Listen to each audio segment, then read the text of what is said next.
हरिओम।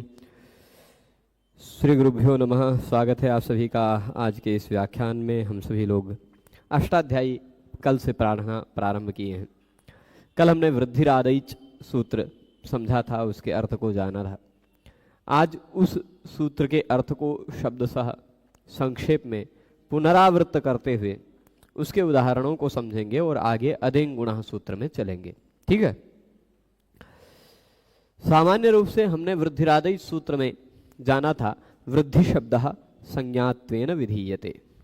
वृद्धि शब्द जो है यहाँ वह संज्ञा के रूप में उसका विधान किया गया है। कुछ लोगों को पुस्तक में पेज नंबर बताने की आवश्यकता पड़ती है, तो मैं एक बार पुस्तक में खोलकर पेज नंबर बता देता हूँ। काशिका वृत्ति वाली ये जो पुस्तक है, जो PDF भी जो वीडियो के डिस्क्रिप्शन में लगा हुआ है, उस PDF में पेज नंबर 15 पर आपको ये विषय मिलेगा। ठीक है। तो चलिए आगे बढ़ते हैं। यहाँ वृद्धि शब्दः संज्ञात्वेन विधीयते, वृद्धि शब्द का संज्ञा के रूप में विधान किया गया है। और संज्ञा के रूप में विधान किया गया है, पर किसे वृद्धि कहा जाता है ये बताएंगे। कहेंगे प्रत्येकम आदैचाम। प्रत्येक जो आ ऐ औ हैं उनको, उन तीनों वर्णों को, कल वाले प्रश्न का निराकरण कर दीजिए जिस प्रश्न को टेलीग्राम में डाला गया था। अच्छा, ऐसे विषय क्या होता है, विषय सरक जाते हैं दिमाग से। आप लोग अच्छे प्रबुद्ध छात्र लोग लगे रहें तो कुछ विषय न छूटे। सही बात है। कल एक प्रश्न आया था। प्रश्न क्या था? प्रयोजनम अनुद्दिश्य न मंदोपि प्रवर्तते। आज के अर्थ भोग प्रधान समय में अष्टाध्यायी पढ़कर क्या प्राप्त होगा, कृपया विस्तार से बताने का कष्ट करें। ये एक प्रश्न था। कल किसी ने कमेंट करके पूछा था। प्रश्न बहुत अच्छा है और यह अर्थ भोग प्रधान समय है स्वाभाविक रूप से। चाणक्य का भी यही मत है, अर्थ एव प्रधानम इति कौटिल्य है ना। अर्थ की ही प्रधानता है, पर कुछ अर्थ होता है और कुछ परमार्थ होता है। और अर्थ भोग प्रधान है, इसका तात्पर्य ये नहीं कि अर्थ भोग ही सब कुछ है ना। बहुत सारे कार्य इसलिए भी किए जाते हैं कि हम अपने आप को, हम अपने शास्त्रों को जान सकें। अब व्याकरण को अष्टाध्यायी पढ़कर क्या प्राप्त होगा, ये मैंने पहले भाग में कुछ संक्षेप में चर्चा की है। अभी 3-4 दिन पहले मैं खोजूंगा, यदि वीडियो मिल जाए तो मैंने बहुत विस्तार से वृंदावन में भी श्रीनाथ जी का एक गुरुकुल चलता, वहाँ पर भी इस विषय पर बहुत बढ़िया व्याख्यान दिया है। यदि उन्होंने रिकॉर्डिंग की है कैमरे से, यदि वो रिकॉर्डिंग मुझे भेज दिए तो मैं उपलब्ध कराऊंगा। तो ये अर्थ प्रधान समय है, निर्विवाद रूप से है, पर केवल अर्थ ही सब कुछ नहीं होता। और ऐसा किसने कह दिया कि संस्कृत में अष्टाध्यायी में अर्थ नहीं है? भाई वो वाला अर्थ यदि प्रत्यक्ष न दिखता हो पर परोक्षता है, बहुत है। आपको किसी भी, मैं पहले ही व्याख्यान में एक बात बताई थी मैंने कि मैं आपको एक ऐसी चाबी देने जा रहा हूं जिस चाबी का प्रयोग करते हुए आप हमारे वाङ्मय में निहित किसी भी शास्त्र को लेकर के पढ़ सकते हैं, है ना। ये एक ऐसी चाबी है जिसका प्रयोग करके आप कोई भी दरवाजा खोल सकते हैं। आप साहित्य के किसी भी शास्त्र को, साहित्य के किसी भी ग्रंथ को पढ़ेंगे, आपको विषय समझ में आता रहेगा। आप हाँ, वेदांत दर्शन इत्यादि के लिए फिर आपको न्याय की भी थोड़ी सी दृष्टि चाहिए, पर पद पदार्थ का ज्ञान दर्शनों में भी हो जाएगा, वैदिक साहित्य का भी हो जाएगा, ज्योतिष का भी हो जाएगा, आयुर्वेद का भी हो जाएगा। तो आप क्या ज्योतिष आयुर्वेद इत्यादि अर्थ प्रधान नहीं है?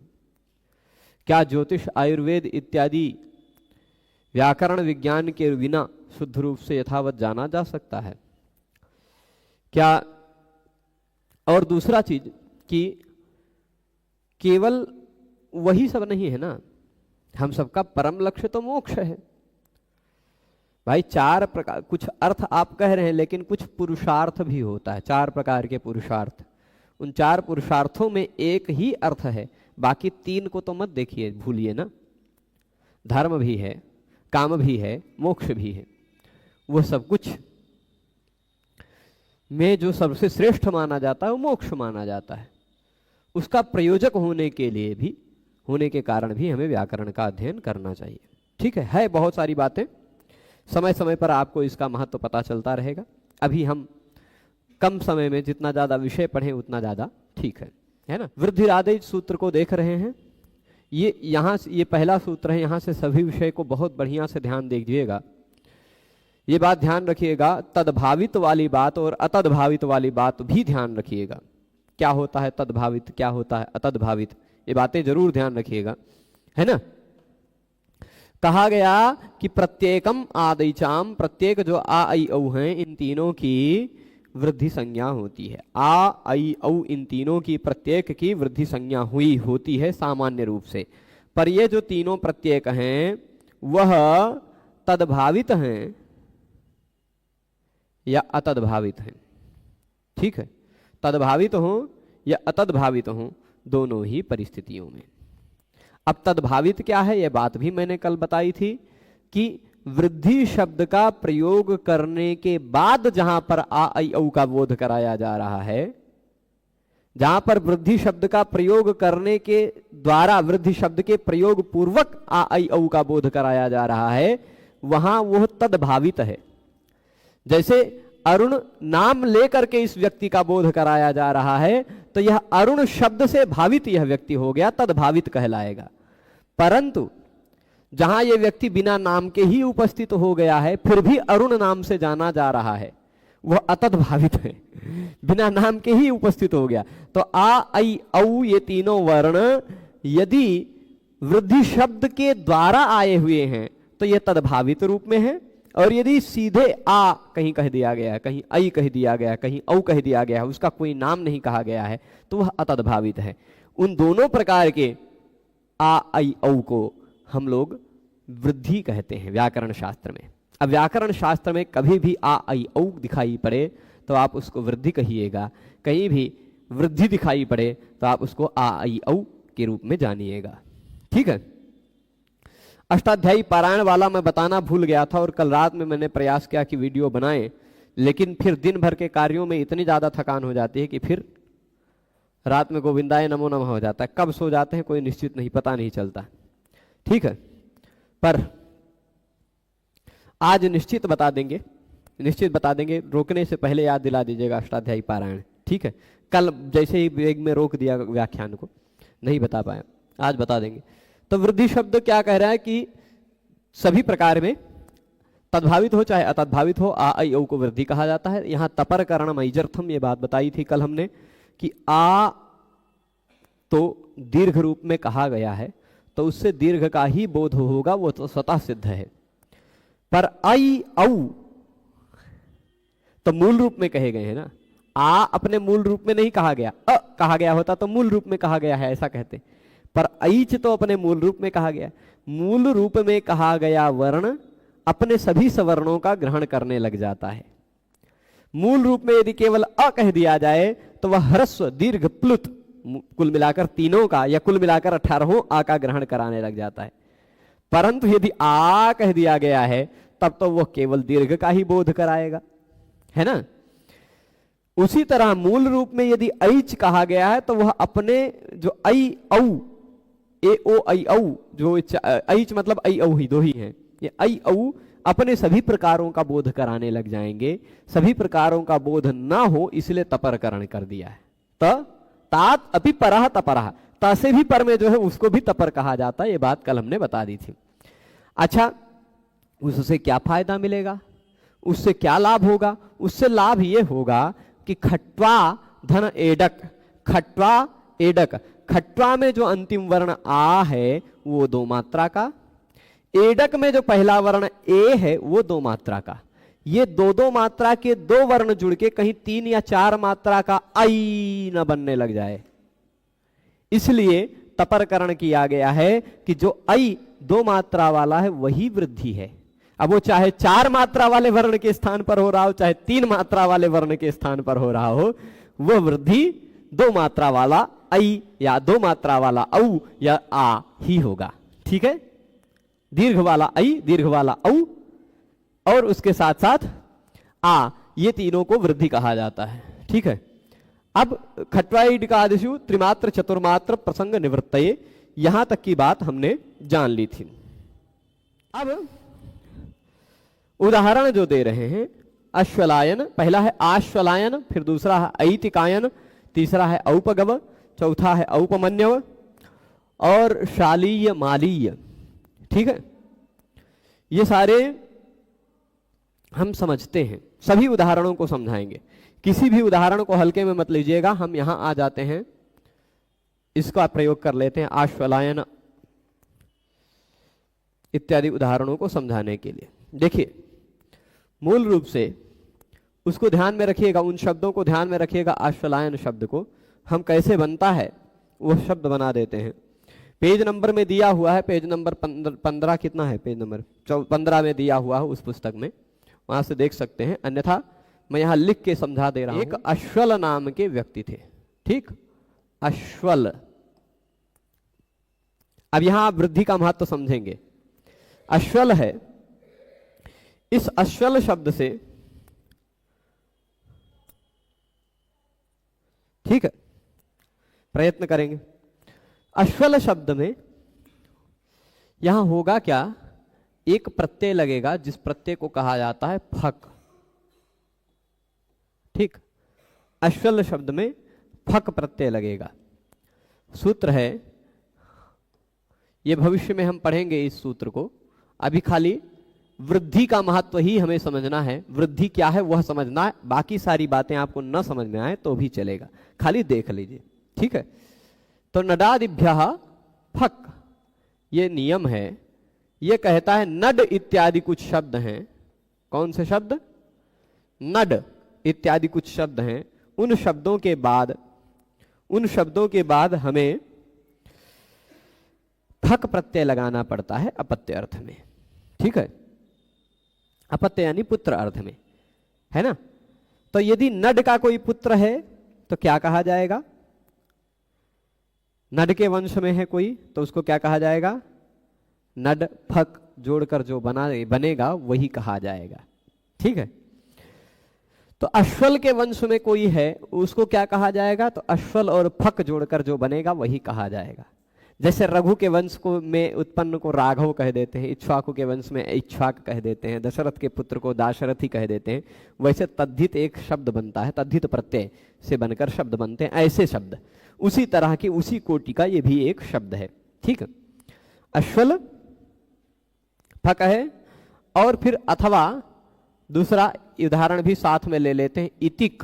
इतिक नाम के भी कोई व्यक्ति थे, वो भी नड इत्यादि शब्दों में उसको भी गिना गया है, उससे भी हम वही प्रत्यय लगाते हैं फक। ठीक है, इतिक फक दोनों से ध्यान रहेगा। फक में से एक वर्ण आप देख रहे हैं क, ये क की इत संज्ञा होगी तस्य लोपः से लोप हो जाएगा। ठीक है, क किसी भी धातु में, सूत्र में, गण में, उणादि में, आगम में, प्रत्यय में, आदेश में कहीं भी यदि अंतिम वर्ण हलंत व्यंजन आता हो तो उसकी इत संज्ञा हो जाती है। ये बात है। तो अंतिम वर्ण व्यंजन आ रहा था इसलिए उसकी इत संज्ञा हो गई और लोप हो गया। अच्छा, कोई भी वर्ण आपके मन में प्रश्न आएगा कि वह लोप हो गया तो क्यों हो गया? यदि लोप हुआ तो आया क्यों? लोप ही करना था, गायब ही करना था, तो फक क्यों कहा? फ प्रत्यय कह देते। लोप हुआ है वह आपको पता है, हमको अभी वहां पर क दिख रहा है, और भविष्य में आप लोग भी व्याकरण पढ़ लेंगे तो आप लोगों को भी वहां पर क दिखाई, सुनाई भले नहीं पड़ेगा लेकिन आप लोगों को भी दिखाई पड़ेगा। यहां पे क है, क्यों? क्योंकि अभी वो अपना काम करेगा। कोई है, उसका प्रमाण क्या है? वो अपना काम कर रहा है, तो वही प्रमाण है उसका होने का। तो यहाँ क है, का भले गायब हो गया पर वह अपना कार्य करेगा। क्या करेगा? अच्छा, फ जो होता है ना, फ के जगह पर यदि किसी भी प्रत्यय का पहला वर्ण फ हो तो फ के जगह पे आयन हो जाया करता है। क्या? आयन, आयनेयी नीयः फड़खछघाम प्रत्ययादि नाम, इस नियम के आधार पर फ के जगह पे ऐसा हो जाता आयन, हलंत था उसमें फ का आ जुड़ गया तो आयन पूरा हुआ। ये मान लीजिए आयन। नियम क्या है? फ के जगह पे आयन करने के लिए जो नियम है उस नियम का मैं यहां लिख देता हूं। अभी खाली संस्कार के लिए सुन के रखिएगा, ये सारे सूत्र हम विस्तार से पढ़ेंगे। अभी खाली एक दूसरे से जो जुड़े हैं वो जुड़ाव के लिए दृष्टि से बता दे रहे हैं। सूत्र है आय नेयी, खाली इसलिए दिखा दे रहे हैं कि आपको ये नजर में आ जाए। जैसे किसी किसी व्यक्ति को आप एक दो बार देखते हैं, तब बाद में फिर 3-4 बार देखते हैं, तब पहचानने लग जाते हैं। वैसे ये सब बार बार ये सूत्र दिखाई पड़ेंगे आपको, इसलिए कि बार बार दिखाई पड़े तो आप इनको धीरे धीरे पहचानने लग जाएं।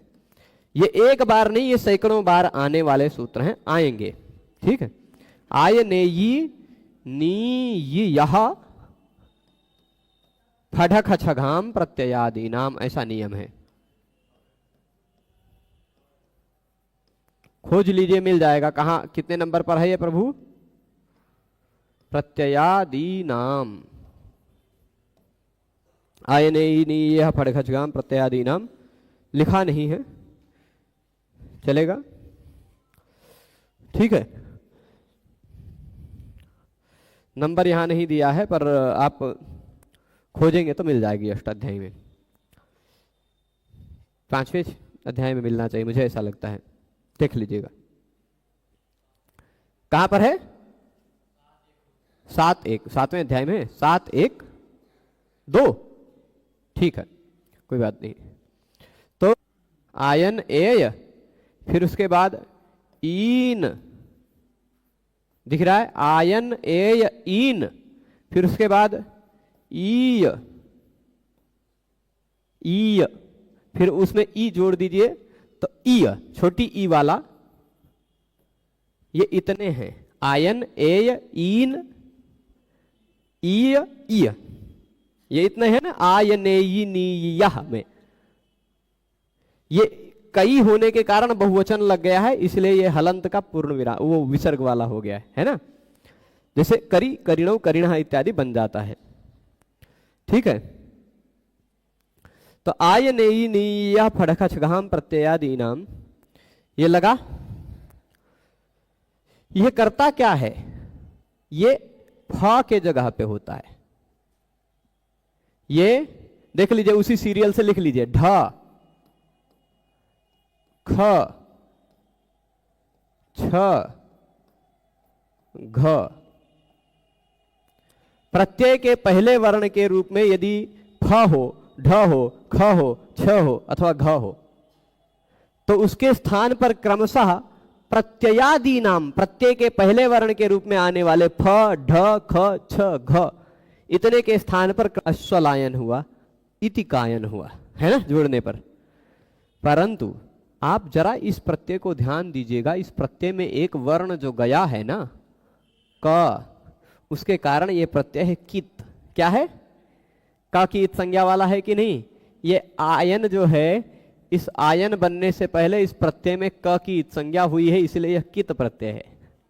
ठीक है। कैसा प्रत्यय है? कित। तद्धित प्रत्ययों में 3 वर्णों को जरूर ध्यान रखिएगा। एक ये, एक ये, एक ये 3 वर्ण यदि तद्धित प्रत्ययों में कहीं इत हो रहे हैं तो उस शब्द के पहले वर्ण के स्थान पर वृद्धि हो जाती है। ठीक है। तद्धिते श्वचामादेः से इन दोनों वर्णों में होती है। यहां कीतिच नियम है, कीतिच, खोज लीजिए, मिल जाएगा। तद्धिते श्वचामादेः और कीतिच, है ना। कीतिच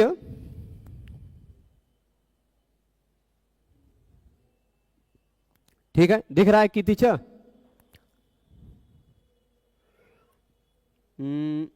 तद्भावित और अतद्भावित दोनों का उदाहरण 7-2-118 दिख रहा है ना कीतिच। पर उसमें जरा देखिएगा, तद्धिते श्वचामादेः की अनुवृत्ति आ रही होगी, तुरंत पहले का सूत्र होगा तद्धिते श्वचामादेः। ठीक है। कीतिच से तुरंत पहले ही है ना। और उससे पहले आपको सूत्र दिखाई पड़ेगा मृजेर वृद्धि, है ना, मृजेर वृद्धि,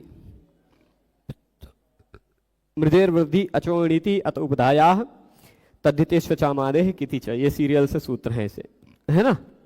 तो कितिच में प्रसंग किसकी चल रही, वृद्धि की। वो कहता है प्रत्यय में यदि कहीं का की इत संज्ञा हुई हो, तद्धित प्रत्यय में यदि कहीं का की इत संज्ञा हुई हो, तो शब्द के पहले स्वर वर्ण की वृद्धि हो जाती है। शब्द के पहले स्वर वर्ण के स्थान पर वृद्धि हो जाती है। अब शब्द का पहला स्वर वर्ण ये रहा आ, ये शब्द का पहला स्वर वर्ण रहा ई, इस आ और ई के स्थान पर वृद्धि कर दो। ऐसा किसने कहा, इस सूत्र ने कहा, कीति च। मैंने कहा था ना कि ये जो फक प्रत्यय में से क चला गया है ना, वो क गया तो है, लेकिन यही काम करने गया है कि क की इत संज्ञा होगी तो वृद्धि होगी, क नहीं होता तो वृद्धि कैसे होती, है ना। तो जब क की इत संज्ञा होने के कारण कीति च ने कहा कि आप वृद्धि कर डालो, किसकी, पहले स्वर वर्ण की। पहले स्वर वर्ण को हटाइए, उसके स्थान पर वृद्धि रख दीजिए। अब यहां आ को हटाना है, ई को हटाना है, उसके स्थान पर वृद्धि करना है। तो वृद्धि क्या है, क्या है वृद्धि, आप कहेंगे वृद्धि है आ, आई, औ, यही तीनों है ना वृद्धि। तो यहां का आएगा, आ के जगह पे क्या आएगा, आपको क्या लगता है, इस आ है, आ के जगह पे वृद्धि होना है। ये कहेगा मैं भी वृद्धि हूं, मैं जाऊंगा इसकी जगह पे। ये कहेगा नहीं मैं भी वृद्धि हूं, मैं जाऊंगा। ये कहेगा मैं भी तो वृद्धि ही हूं, मैं जाऊंगा। तीनों के तीनों झगड़ा होने लगे। ये तीन एक ही सीट है। जैसे अब आजकल वैकेंसियां आती हैं तो लोग आवेदन करते हैं ना, वह एलिजिबिलिटी जिसमें है वही व्यक्ति जाता है। तो इन तीनों ने आवेदन किया कि इस आ के जगह पे हम जा सकते हैं, हमारी योग्यता है, क्योंकि आ के जगह पे आएगा वृद्धि और हम तीनों वृद्धि हैं, है ना। तीनों आने लगे। तो ये तीनों में ये देखेगा, ये इंटरव्यू लेगा, ये देखेगा कि हमसे मिलता जुलता कौन है।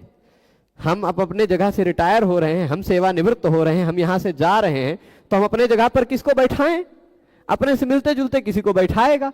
तो ये आ देखेगा कि मुझसे सबसे ज्यादा मिलता जुलता आ है ना। इसलिए वह स्थानांतरतमा के सहयोग से अपने जगह पे आ को बैठा देगा। तो यहां क्या बन गया, आश्वलायन। जोड़ लीजिए, बन जाएगा ना। पहला उदाहरण यही दिया, आश्वलायन। अब बताइए यदि हम वृद्धि को न जानते होते, वृद्धि किसे, देखिए वृद्धिरादेय सूत्र का इतना सारा मतलब नहीं है। वृद्धिरादेय सूत्र का केवल इतना तात्पर्य है कि आ, आई, औ ये तीनों को वृद्धि कहा जाता है, बस इतना मतलब है, इतना ही तात्पर्य है, मुख्य तात्पर्य। अब उसमें चर्चा परिष्कार जितना करना हो आप करते रहिए, मूल रूप में इतना ही। कभी भी पूरे व्याकरण शास्त्र में कहीं भी किसी भी सूत्र के द्वारा कहा जाए वृद्धि करो, तो आप क्या करोगे, आ, आई, औ करोगे। ठीक है, समझ गए। तो अब यहां भी वृद्धि करो, ई के जगह पे क्या करोगे, आ, आई, औ, इन तीनों में से कुछ करोगे। ये इंटरव्यू लेगा, किसको रखेगा, कहेगा ये तो ई उच्चारण स्थान तालु वाला है ना। ई से मिलता जुलता आ नहीं है, ई से आई मिलता जुलता है, ई आई है ना। और ऊ होता तो उससे औ मिलता जुलता है।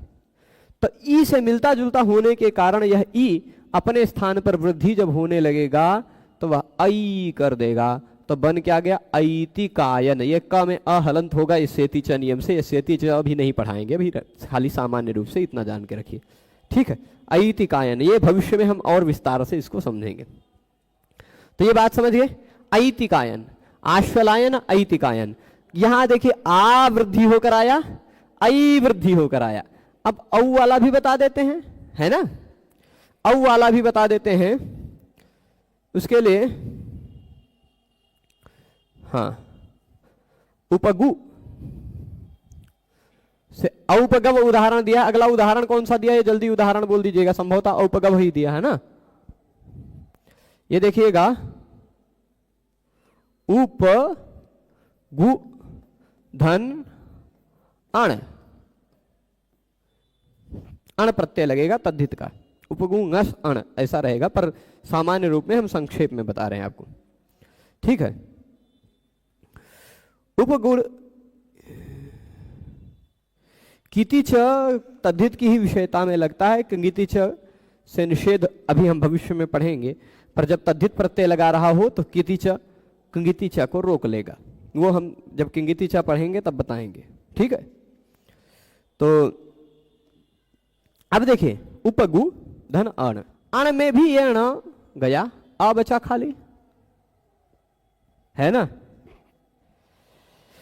अब और गुणा एक नियम है, वो कहता है कि ऊ के जगह पे गुण हो जाता है, कभी भी भ संज्ञक का अंतिम वर्ण ऊ आता हो उसको गुण हो जाता है, ऊ के जगह पे गुण होकर ओ बन जाएगा, उपगो अ। कैसे होगा हम गुण अभी पढ़ेंगे अदेंग गुण सूत्र में, ठीक है। ऊ को ओ हो जाएगा, ठीक है। अब यहां भी ओ को अब भी होगा, कैसे होगा वो हम छठे अध्याय में एचो एवायावाह पढ़ेंगे तब जानेंगे, अब हो जाएगा। ऊ को ओ को अव, एचो एवायावाह। हो सकता है लघु कौमुदी पढ़ते हुए उतना पढ़ा हो आपने, पर नहीं पढ़ा है तो भी कोई दिक्कत नहीं, ठीक है। और उपगव यहां तक पहुंच गए। मेन बात वृद्धि में जो समझनी है वो ये है, आपने पढ़ा होगा एक नियम तद्धिते, पढ़ा क्या है अब बता देते हैं। तद्धिते श्वचामादेह, जो किति च पढ़ा था उसी का बड़ा भाई है ये तद्धिते श्वचामादेह, ठीक। ये कहता है तद्धित प्रत्ययों में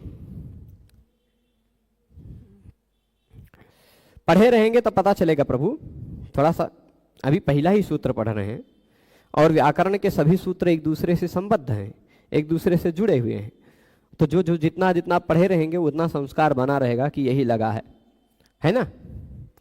जैसे अब क्या कहते हैं, आपके घर में 10-20 लोग हैं, तो 10-20 लोगों में आप कौन कौन हैं, उनको आप कौन कौन क्या क्या काम कर सकता वो आप जानते हैं। वैसे हमारा जो व्याकरण का घर है इसमें 4000 सूत्र हैं, उन सबको जब हम पहचान जाएंगे तो हम जानेंगे कौन कौन का क्या कार्य कर रहा है, ठीक है। तो तद्धिते श्वचामादेह क्या कहता है, तद्धित में स्वर वर्णों में पहले स्वर वर्ण के स्थान पर मृजेर वृद्धि से वृद्धि की प्रसंग आ रहा है, वृद्धि हो जाती है, और अचोणिति से ईत ऋत की अनुवृत्ति आ रही है, मतलब या की इत संज्ञा हुई हो। यह सूत्र कब लगता है, जब या की इत संज्ञा हुई हो या ण की इत संज्ञा हुई लगी हो, ठीक। या अथवा ण की इत संज्ञा हुई हो तो यह सूत्र लग जाता है, और यह भी वही काम करता है जो काम कीति च ने किया था, ठीक है। पहले स्वर वर्ण की वृद्धि, पहला स्वर वर्ण जो ऊ है उसके जगह पर वृद्धि कर डालो, कहा पहले स्वर वर्ण के स्थान पर वृद्धि कर डालो। तो पहला स्वर वर्ण यहां रहा ऊ, वो हट गया, उसके स्थान पर वृद्धि आएगा। वृद्धि किसे कहा जाता है, आ, आई, औ, यही तीनों है ना। इन तीनों में से ऊ के जगह पे आप क्या लाएंगे, तो आप कहेंगे ऊ के जगह पे औ आ जाएगा। क्यों आ जाएगा, जब स्थानेंतर तमह पढ़ेंगे तब विस्तार से समझेंगे, पर मिलता जुलता है ऐसा हम जान रहे हैं, हमको लग रहा है। अ होता तो उसके जगह पे आ जाता है, ई तो आई, उ तो औ, वो सामान्य रूप में थोड़ा बहुत अपने आप लॉजिक से ही समझ में आ रहा है बात, है ना। तो बन क्या गया, औपगव बन गया ना, औपगव। इतनी किति च तद्धिते श्वचामादेह का बाधक नहीं है। किति च तद्धिते श्वचामादेह नहीं लग पाता है जब, तब लगता है, क्योंकि तद्धिते श्वचामादेह तब लगता है जब प्रत्यय में या की अथवा न की संज्ञा हुई हो। अब फक प्रत्यय में ना तो न की संज्ञा ना तो या की संज्ञा है, तो तद्धिते श्वचामादेह लग नहीं पाएगा। तो तद्धिते श्वचामादेह जो काम करता है वही काम करने के लिए किति च भी आ जाता है। कहता है कि तद्धिते श्वचामादेह में केवल द्वितीय वर्ण कहे गए थे, या और न, क भी हो तो भी वह काम हो जाएगा, ऐसा किति च कहेगा, ठीक है। तो अब औपगव बन गया। उसके बाद क्या उदाहरण दिया है, आश्वलायन, ऐतिकायन, औपगव, फिर औपमन्यव। उपमन्यु से औपमन्यव बन जाएगा। जैसे उपगु से औपगव बना, वैसे उपमन्यु। देखिए खाली यहां भी उप था, यहां भी उप है, यहां बाद में गव था, यहां मन्यु है। तो मन्यु को मन्यव, उसी तरह जैसे गु को गव कर लिया था आपने गुण करके, वैसे मन्यव हो गया। ऊ के जगह पे औ आ जाएगा, उसी तरह अण प्रत्यय का अ जुड़ेगा, औपमन्यव बन जाएगा। ठीक है, वैसे ही है औपगव औपमन्यव। ये सारे के सारे में आपको पता चला कि कहा गया है कि वृद्धि करो। ये सारे तद्भावित के उदाहरण हैं। वृद्धि शब्द के द्वारा वृद्धि को आ आई औ को लाया गया है। वृद्धि करो ऐसा कह करके आ आई औ को लाया गया है। ठीक है, अब आगे कुछ उदाहरण देंगे। शालीय, ठीक है, तो अब देखिए शाला, एक शब्द है शाला। ठीक है, ठीक है, क्या शब्द है? शाला। उसी तरह का शब्द है माला। इन दोनों को ध्यान रखिएगा, शाला माला। यहां वृद्धि करो ऐसा नहीं कहा गया है, लेकिन यहां आपको वृद्धि ऑलरेडी दिखाई पड़ रही है, स्पष्ट रूप में दिखाई पड़ रही है। ये वृद्धि है कि नहीं? यह नाम लिए बिना अपने आप आ गई है। जैसे वृद्धि करो ऐसा कह करके वृद्धि किया जाए, आ आई औ किया जाए, तो वो तो तद्भावित वृद्धि है। पर जहां आ आई औ करो, वृद्धि करो ऐसा कहा ना जाए, अपने आप शब्द में वो हो, अपने आप शब्द में हो, वहां भी हम उसको वृद्धि नाम से ही जानेंगे। शाला में जो आ है ये वृद्धि ही है, ये भी तो वृद्धि ही है, ये भी तो वृद्धि ही है ना? तो कह रहे हैं एक नियम है। नियम क्या है?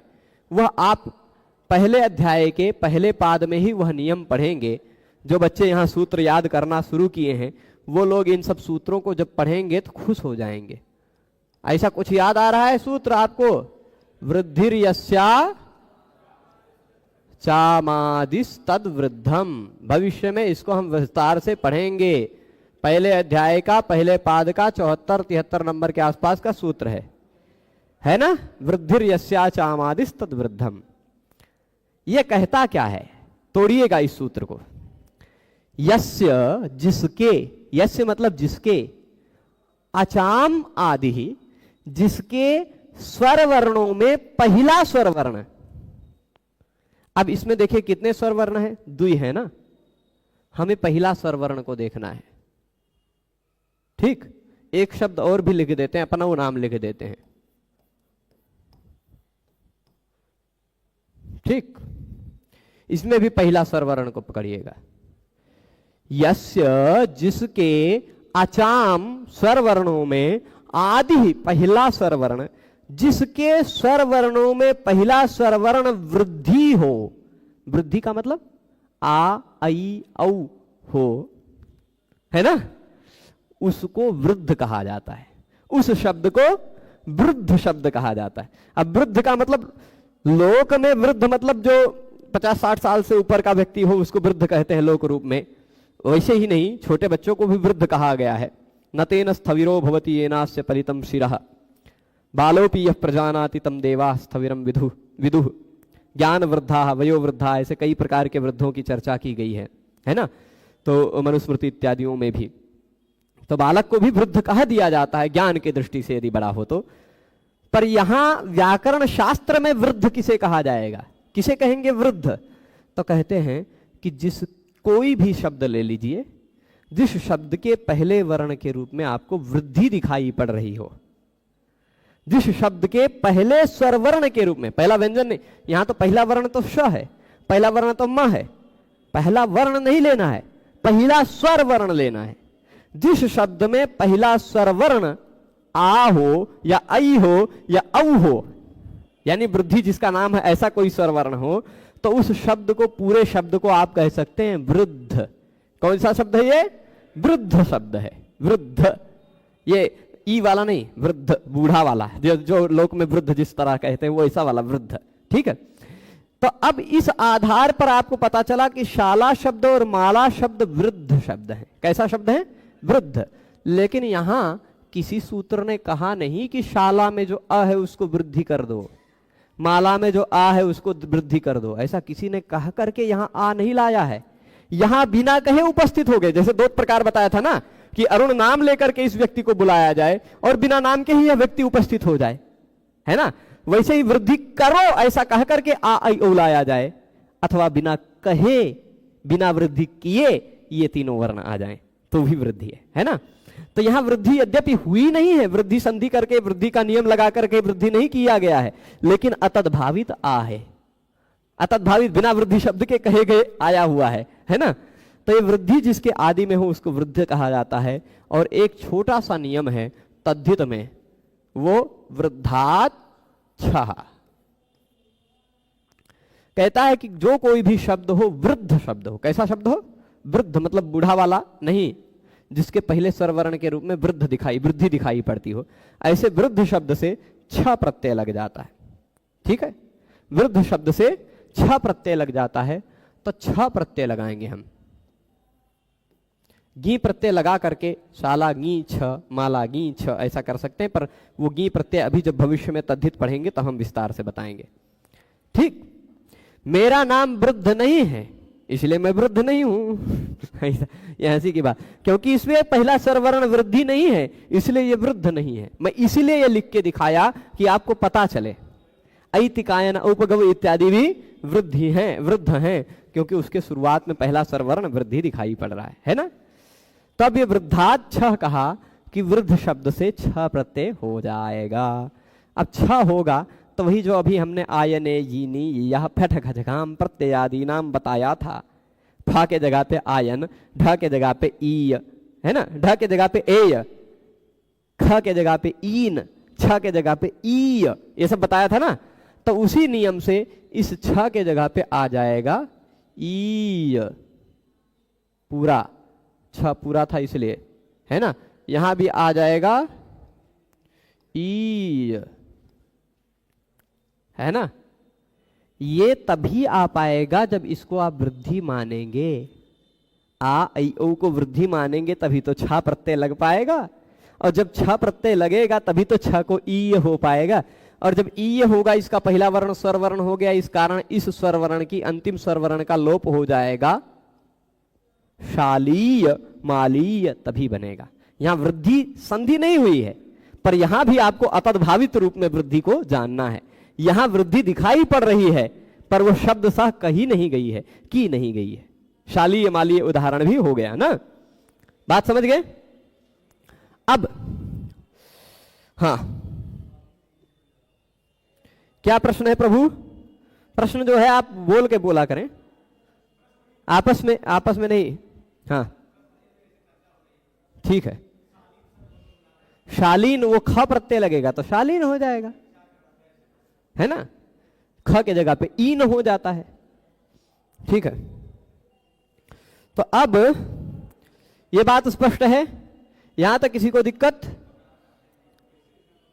तद्भावित और अतद्भावित दोनों में अंतर फिर से मैं बता देता हूं। देखिए, आपने देखा था, इसमें देखिएगा, यहां था इतिक, ठीक, यहां था उपगु, एक और था क्या, अश्वल, है ना।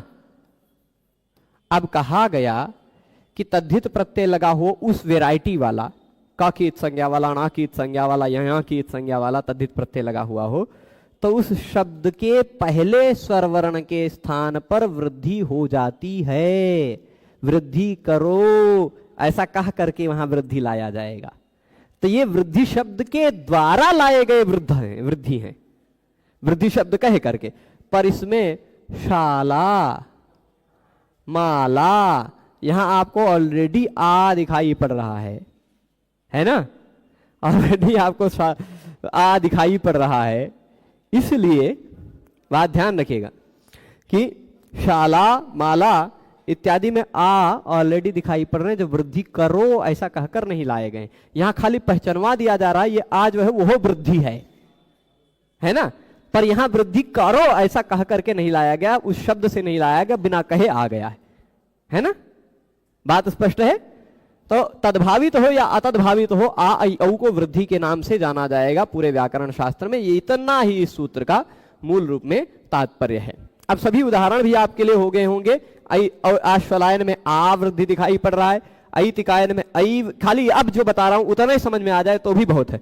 आश्वलायन में आ वृद्धि दिखाई पड़ रहा है, ऐतिकायन में ऐ वृद्धि दिखाई पड़ रहा है, औपगव में औ वृद्धि दिखाई पड़ रहा है, औपमन्यव में औ वृद्धि दिखाई पड़ रहा है, शालीय और मालीय में आ जो दिखाई पड़ रहा है वह वृद्धि पहला स्वरवर्ण है, इसलिए इसकी वृद्ध संज्ञा हुई, इसलिए ये प्रत्यय लग पाया। ठीक, अब चलिए, ठीक है। अब पाणिनि जी से हम प्रश्न पूछ सकते हैं। क्या पूछ सकते हैं कि भगवान पाणिनि जी, आपने आ ऐ औ ये तीनों स्वर वर्णों को लिया, ठीक है, इन तीनों वर्णों का नाम रख दिया वृद्धि। क्या नाम रखा? वृद्धि। पर वृद्धि कहे तो दिया कि इन तीनों को वृद्धि कहा जाएगा, ऐसा आपने बता दिया। हम सब ने आपकी बात स्वीकार कर ली कि वृद्धि कहा जाएगा। जैसे किसी के घर में बेटे का जन्म होता है या नामकरण किया जाता है तो कह दिया जाता है आज से इसको चलो गोबर प्रसाद के नाम से जाना जाएगा, है ना, या देवदत्त के नाम से जाना जाएगा। तो कुछ ऐसे ऐसे नाम रख देते हैं लोग। पहले कुछ विचित्र नाम रखते थे, मैं खाली हंसाने के लिए गोबर प्रसाद बोला हूं, है ना। तो किसी का नाम ऐसे रख दिया गया, है ना, गोवर्धन रखा जाएगा मान लीजिए। तब गोवर्धन कह देने से अब उस व्यक्ति का गोवर्धन नाम से प्रयोग होगा, उस व्यक्ति को गोवर्धन नाम से बुलाया जाएगा, है ना। जब कभी गोवर्धन नाम बुलाया जाएगा तो उस व्यक्ति की उपस्थिति होगी, इसलिए नामकरण किया गया है। तो आ ऐ औ इन तीनों वर्णों का भगवान पाणिनि ने एक नाम रख दिया वृद्धि। तो अब जब कभी भी पूरे व्याकरण के 4000 सूत्रों में भगवान पाणिनि कभी भी कहेंगे वृद्धि, तो आप किसको जानेंगे? इन्हीं तीनों को। इन्हीं तीनों को आप याद करना है, आ ऐ औ को। स्पष्ट समझ रहे हैं? तो अब अच्छा, क्या कभी पाणिनि जी ने उनको याद किया है? क्या कभी याद किया है उन तीनों को कि खाली नमोए रख दिया? बहुत सारे बेटे होते हैं किसी के, तो कुछ लोग खाली, जैसे अब ऐसी कल्पना कीजिए सगर के 60,000 पुत्र थे, 60,000 का नामकरण तो हो गया, लेकिन हो सकता है कि अपने जीवन में किसी एक को न बुलाए हों नाम लेकर के। तो नाम करना, उनका नामकरण का जो मुख्य फल है, सबसे विच्छेद करना, सबसे अलग करना, पूरे समुदाय से एक को अलग करना, वो तो मुख्य फल संभवतः व्यवहार में उतना अच्छा ना आया हो, उतना प्रचुर मात्रा में ना आया हो, है ना। या मान लीजिए कोई एक व्यक्ति ऐसा है जो जन्म के बाद ही केवल अकेले जंगल में रह गया, उसका कुछ नाम रख दिया गया, जंगल में रह गया। जैसे मान लीजिए उनको ले लीजिए, ऋष्यशृंग जी जैसे, पूरा प्रारंभ के बहुत समय तक वो वन में ही रह गए, तो उनका जो नाम रखा गया था ऋष्यशृंग, वो केवल उनके पिताजी ही एक ही वही बुलाते थे और कोई उनको जानते ही नहीं था उस नाम से। हाँ, उनकी प्रतिभा के कारण भविष्य में जान गए लोग, पर ऐसा भी होता है कभी कभी संज्ञा की जाती है, उसका उतना व्यवहार नहीं होता। तो क्या यह जो संज्ञा की गई है, पूरे व्याकरण में जितनी भी संज्ञाएं हैं, या संज्ञा सासा फलवती, ये बात में आप ध्यान रखिएगा। जो जो भी पाणिनि भगवान ने संज्ञाएं की हैं वो सभी की सभी संज्ञाएं फलवती हैं, उन संज्ञाओं का कोई ना कोई फल है। तो वृद्धि संज्ञा करने का क्या फल है? कभी भी कहा जाए कि वृद्धि करो तो आ ऐ औ कर डालो। अब बार बार नहीं बताएंगे कि आ करो, बार बार नहीं बताएंगे कि ऐ करो, बार बार नहीं बताएंगे कि औ करो। अब तीनों में से क्या करना है, वह आपको क्या करना है वो भविष्य में बता दिया जाएगा, पर वृद्धि करो ऐसा कहा जाए तो आपको इन तीनों को ध्यान करना है। ठीक है, ये इस सूत्र में बताया जा रहा है। तो व्याकरण शास्त्र में वृद्धि के नाम से किसको जाना जाता है, हमने जान लिया। अब काशिका व्याख्याकार की एक विशेषता भी यहां ध्यान दे लीजिए। काशिका व्याख्याकार की यह एक विशेषता क्या है कि वो वृद्धि प्रदेशाह यहां कहकर लिख देते हैं। जो भी संज्ञाएं करते हैं उन संज्ञाओं का पाणिनि भगवान ने कहां कहां प्रयोग किया है वो भी दिखा दे रहे हैं। एक एक दो दो उदाहरण दे देते हैं। देखिए, जैसे 7-2-1 नंबर सूत्र में भगवान पाणिनि ने कह दिया सिचि वृद्धि परस्मै पदेषु, सिचि वृद्धि परस्मै पदेषु। ऐसा सूत्र में एक नियम बना दिया जहां पर उन्होंने साफ साफ वृद्धि शब्द को रखा है, साफ साफ वृद्धि शब्द का उच्चारण किया है उन्होंने, है ना। तो अब साफ साफ वृद्धि शब्द का उदाहरण किया है ना, उच्चारण। तो अब देखिएगा आगे क्या होता है। वृद्धि प्रदेशाः सिचि वृद्धि परस्मै पदेषु इत्येवम् आदयः। वृद्धि जो है ना वह सिचि वृद्धि परस्मै पदेषु इत्यादि वृद्धि के प्रदेश हैं।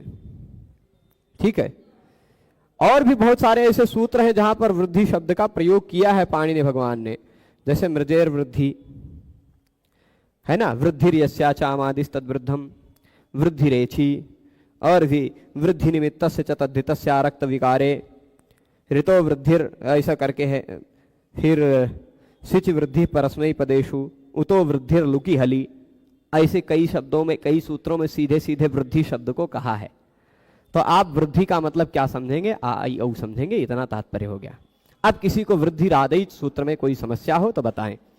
मैं वृद्धिरादैच सूत्र में इसमें परिष्कार में और भी बातें हैं कि वृद्धिरादैच में च को क क्यों नहीं कर डाला, वृद्धिरादैक क्यों नहीं कर दिया। क्योंकि यदि वृद्धिरादैक कर देते संधि के नियम के कारण, संधि का नियम है चोह कुह, किसी भी शब्द का अंतिम वर्ण चवर्ग आता हो तो उस चवर्ग के स्थान पर कवर्ग हो जाता है। जैसे वाच शब्द है लेकिन उसका रूप बनता है वाक, वाक प्रथमा एक वचन में वाक, वाचौ वाचः, है ना। उदच शब्द उदंच, पर उदक, च के जगह पे किसी भी शब्द के अंतिम वर्ण च के स्थान पर क हो जाता है। ठीक है, तो ये नियम पता चला। तो वृद्धिरादैच क्यों रह गया, वृद्धिरादैक क्यों नहीं हुआ। उसका उत्तर भाष्यकार ने सबसे पहला प्रश्न यही उठाया है, कुत्वम कस्मान न भवति, कुत्व क्यों नहीं हुआ। वाच में वृद्धिरादैच में च को क क्यों नहीं हुआ, उसका उत्तर देते हैं भत्वात्। एक भ संज्ञा है, खाली जो परिष्कार में रुचि रखते हैं, जो थोड़ा सा और उसमें रुचि रखते हैं, गहराई में जाना चाहते हैं, उनके लिए खाली बोल देते हैं संस्कार के लिए कि एक भ संज्ञा होती है जो पद संज्ञा का बाध करती है। जिसकी भ संज्ञा होती है उसकी पद संज्ञा नहीं हो पाती। तो वृद्धिरादैच कोई पद नहीं है, कोई पद नहीं है। ठीक है, इस कारण से इसकी भ संज्ञा होने के कारण यहां च को क नहीं हुआ। पद के अंतिम वर्ण च को क होता है। कहेंगे भ संज्ञा हुई तो कैसे हुई, यचिभम से भ संज्ञा होती है, यचिभम तो लग नहीं रहा है। कहेंगे नहीं, अयस्मयादीनि छंदसी, तीसरा नियम है, अयस्मयादीनि छंदसी सूत्र से भ संज्ञा होगी। भ संज्ञा करने के लिए यचिभम और तसौ मत्वर्थे और अयस्मयादीनि छंदसी, ये तीन नियम है भ संज्ञा करने के लिए, उसमें तीसरा नियम लगेगा। तो कहेंगे अयस्मयादीनि छंदसी तो छंद में लगता है, वेद में, इसमें कहां से लग गया। कहेंगे नहीं भैया, ये प्रश्नोत्तर माध्यम ही है खाली, कि इसमें च को क क्यों नहीं हुआ। पहला प्रश्न उठा, उसका उत्तर दिए क्योंकि ये भ है, पद नहीं है। पद होता तो च को क हो जाता। अच्छा, कैसे पता चला भ है, भ संज्ञा तो यचिभम से होती, यहां तो लगा नहीं। कहे नहीं, यहां अयस्मयादीनि छंदसी से भ संज्ञा है। अच्छा, अयस्मयादीनि छंदसी से हुआ है, वो तो वेद में लगता है ना वो सूत्र, यहां कैसे लगा लिए आप उसको। कहेंगे नहीं, छंदोवत् सूत्राणि भवन्ति, सारे के सारे सूत्र वैदिक वाक्य की तरह ही होते हैं, वहां वैदिक नियम लगते हैं। ठीक है, छंदोवत् सूत्राणि भवन्ति, इसलिए अयस्मयादीनि छंदसी से यहां भ संज्ञा मान लेंगे, और भ संज्ञा होने के कारण च को चौहकू नहीं लग पाएगा। ठीक है, ये बातें उठती। और स्पष्टता के लिए भी ऐक यदि कह देते तो फिर और व्याख्यान करना पड़ता। वृद्धिरादैक यदि कह देते तो और व्याख्यान करना पड़ता कि यहाँ ऐक में जो क है वह च है, चौहकू से च को क हो गया है ना। और स्पष्टता करनी पड़ती, कभी कभी स्पष्टता के लिए ये सारी प्रयोग कर दिए जाते हैं इसे, है ना। तो अब आगे देखते हैं, अदेंग गुणा सूत्र में थोड़ा सा प्रवेश कर जाते हैं। वृद्धिरादैच, इस सूत्र में दो शब्द हैं, वृद्धि यह प्रथमांत है, प्रथमा विभक्ति लगा हुआ है, और आच ऐच आदैच यह भी प्रथमांत है। अच्छा, जब अदेंग गुणा पढ़ेंगे तो वृद्धिरादैच और अदेंग गुणा में क्या अंतर है, और एक बहुत बड़ी बात है, बहुत विशेषता है, इससे युक्त बात है, उसको भी हम जानेंगे, है ना। तो कल जानेंगे, कल ही जानेंगे, लेकिन जानेंगे। आदैच ये भी प्रथमांत है। सामान्यतः तद्भावित तथा अतद्भावित प्रत्येक आदैच की आ की वृद्धि संज्ञा होती है। तदभावित यानी तद इत सर्वनाम शब्द से बुद्धि परामर्शित्वात्, वृद्धि शब्द से, वृद्धि शब्द का हित करके, वृद्धि शब्द का प्रयोग करके उस शब्द के द्वारा होने वाले आ आई औ तदभावित हैं, और वृद्धि शब्द से ना होने वाले आ आई औ अर्थात स्वतः सिद्ध जो आ आई औ है, स्वतः सिद्ध जो आ आई औ है वह अतदभावित है। ठीक है।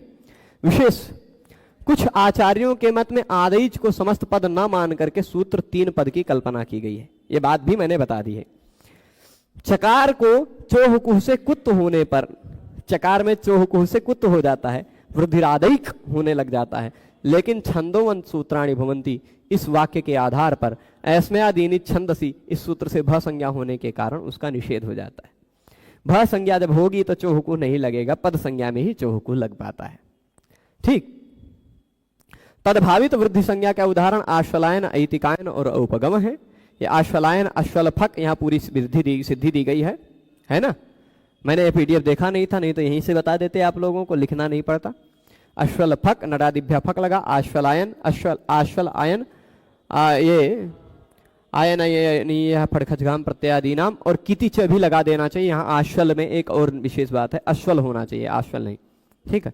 और ये चिभम यस्येति च, ये दोनों नियम लगने के बाद यह आश्वल में आ का लोप हुआ, और फिर उसके बाद कितिच भी यहाँ एक या तो लिख दिया जाए, है ना, कितिच, तब अश्वल को आश्वल कर दिया जाएगा। इसी तरह अतद्भावित वृद्धि संज्ञा का उदाहरण शालीय मालीय ये है। यहाँ तद वृद्धिर्यस्य चामादिस तद्वृद्धम से शाला की वृद्ध संज्ञा होगी। ये बातें हमने आपको बता दी है, समझा दी है। ठीक है। अब दूसरा सूत्र है इसमें अदेंग गुण है। जिस तरह वृद्धिरादैच था उसी तरह का यह एक और सूत्र है अत एंग गुण। ठीक है। जमीन आसमान का अंतर है, आ आई ओ वृद्धि संज्ञक श्री। वृद्धि और वृद्ध में क्या अंतर है? ठीक है। देखिए इतना अभी बताया गया, लेकिन फिर भी आपने नहीं ध्यान दिया तो बता देते हैं। वृद्धि और वृद्ध में क्या अंतर है? ठीक है। अब ऐसा कोई मत समझ लेना वृद्धि मतलब बूढ़ी स्त्री और वृद्ध मतलब बूढ़ा पुरुष, है ना। वृद्ध और वृद्धि नहीं, मैं बता दे रहा हूं। वृद्धि का मतलब क्या है? आ आई औ, ये तीनों है वृद्धि। ठीक है। अब वृद्ध का मतलब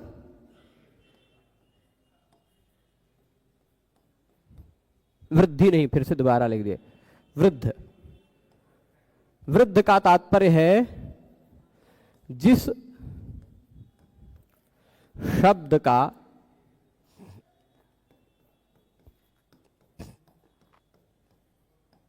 प्रथम स्वर, जिस शब्द का प्रथम स्वर आ आई औ हो। ठीक। शाला में पहला वर्ण व्यंजन है लेकिन उसका पहला स्वर आ है, इस कारण वो वृद्ध है। माला में पहला वर्ण म व्यंजन है लेकिन उसका पहला स्वर वर्ण आ वृद्धि है। ठीक। जिसका पहला स्वर वर्ण वृद्धि हो यानी आ आई ओ हो वो वृद्ध है, और आ आई ओ वृद्धि है। ठीक है। बात स्पष्ट है, अंतर। अब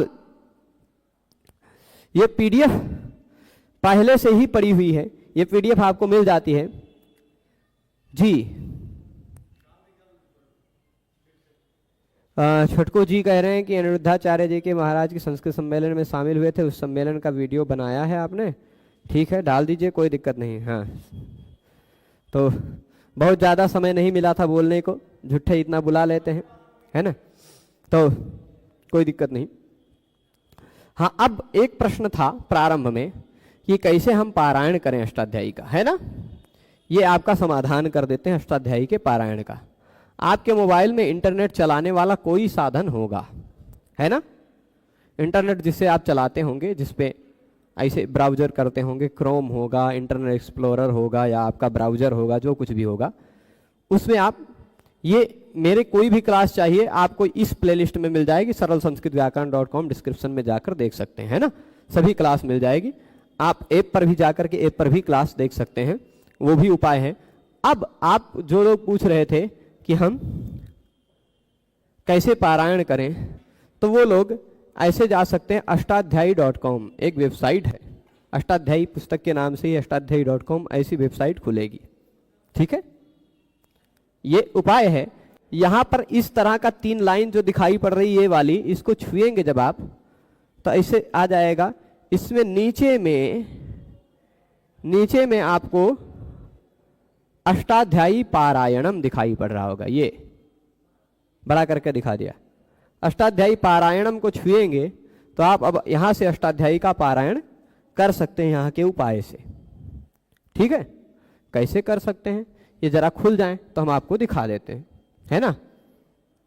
खुल जाओ प्रभु। ये कह रहे हैं इस ऐप को इंस्टॉल करो, जबकि हम ऑलरेडी इंस्टॉल कर रखे हैं। इस डब्बे में थोड़ी सी ये दिक्कत है, खुला हुआ है लेकिन खुला हुआ नहीं दिख रहा है। ठीक है, बहुत ज़्यादा बड़ा कर दिए हैं इसलिए। ठीक है, अब इसमें जब आप जाएंगे तो आप कौन सा अध्याय का पारायण करना चाहते हैं वो आप छूना पड़ेगा आपको। मान लीजिए प्रत्याहार, अयुण इत्यादि सूत्रों का करना चाहते हैं, प्रथम अध्याय के प्रथम पाद को यदि आप सुनना चाहते हैं तो आप इस पर टच करेंगे। फिर आपको यहाँ ऊपर कुछ दिखाई पड़ रहा है, इसमें कुल मिलाकर 75 सूत्र हैं। आप रिपीट मोड भी चला सकते हैं, है ना। आप चाहें तो एक सूत्र को कितनी बार रिपीट करना चाहते हैं, हम मान लीजिए 3 बार कर देते हैं कि एक एक सूत्र 3-3 बार बोले, तो अब 3 बार बोलेगा। स्पीड कितना, आप 1.5, 1.2 से ले करके 0.8 पे कर लेते हैं और ज़्यादा साफ सुनाई पड़ता, थोड़ा और धीरे हो जाती स्पीड, है ना। फिर उसके बाद ये सब सेट करके आप सीधे यहाँ से प्ले कर दीजिए। 3 बार बोलेगा, सुनाई पड़ रहा होगा। नहीं सुनाई पड़ रहा हो तो मैं यहाँ लगा दूँ। अदें गुणः अदें गुणः अदें गुणः। सुनाई पड़ रहा है ना? तो इस पद्धति का प्रयोग करके आप अष्टाध्यायी के पारायण कर सकते हैं। ठीक है, पारायण कैसे करना है मैंने समझा दिया है आपको। ठीक है, अब चलिए आज इस विषय को यहीं रोकते हैं। चुप हो जाइए प्रभु आप। हाँ, तो आप किसी भी तरह से अष्टाध्यायी का पारायण कर सकते हैं। आप चाहें तो एक एक सूत्र 5-5 बार सुने, और आप चाहें तो नंबर लगा सकते हैं यहाँ पर लूप करके। लूप मतलब 1 नंबर सूत्र से हमें 12 नंबर सूत्र तक ही सुनना है खाली, और कितनी बार सुनाए, 5-5 बार सुनाए तो 12 नंबर तक ही सूत्र सुनाएगा, फिर 1 पे आ जाएगा। ठीक, ऐसी सारी बहुत व्यवस्थाएं हैं। ठीक है, चलेगा। तो ये प्रयोग करिए। अष्टाध्याय और शिशुपाल पद की कुछ वीडियो चल नहीं रही हैं, टेलीग्राम पर लिंक है, पर यूट्यूब पर नहीं चल रही।